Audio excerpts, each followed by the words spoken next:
Phoenix police answering some new questions tonight after two of their officers were recorded threatening, kicking, and pointing a gun at a young family. And after days of national outrage, the chief is now releasing a video statement and the police report. ABC 15's Zach Crenshaw breaking this story this week, and he's now found key details missing from the officer's write-up. Zach? There are details in that now viral video that aren't in this report, Katie, and those omissions and the officer's actions are now under investigation. Mostly, this report focuses on the shoplifting incident that triggered the whole confrontation. What you won't find in it is anything about how the handcuffed father's leg was swept by officers, how the mother and two young daughters were held at gunpoint, or the cussing and violent threats made by the men with badges. Millions have seen the video. Two Phoenix police officers threatening to shoot a family, kicking the leg of a handcuffed father, and pointing a gun at the mother and two young daughters. Hands up.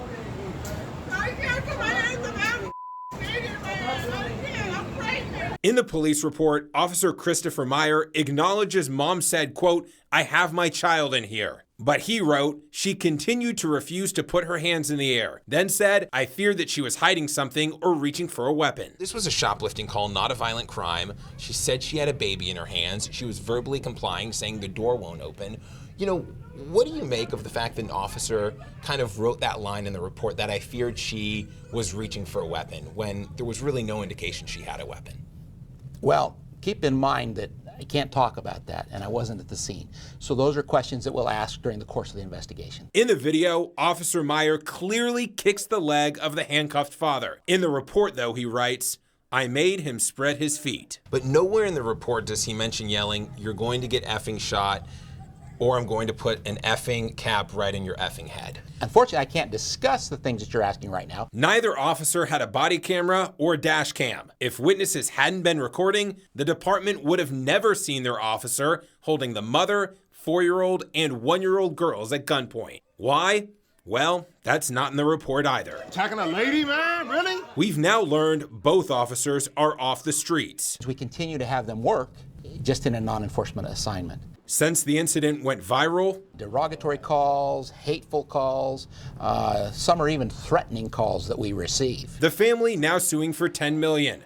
The parents not charged at all. But the 4-year-old's aunt, who helped the little girl shoplift, was picked up on 3 misdemeanors. Chief Williams, "Your concerns are also my concerns." Again, finding herself promising a full investigation and commitment to clean up her department. I, like you, am disturbed by the language and the actions of our officer.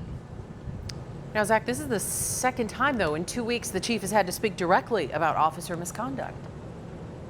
That's exactly right. You may remember 2 weeks ago, she was having to defend social media posts, or condemn, really, by racist social media posts made by current and former Phoenix police officers. Mayor Kate Gallego said yesterday on ABC 15 News at 5 that the only intolerance necessary here should be directed towards the police misconduct. We have posted this full report on our website, abc15news.com. Just click on this story. Katie? Yep, this is being talked about across the country as well. Zach, thank you.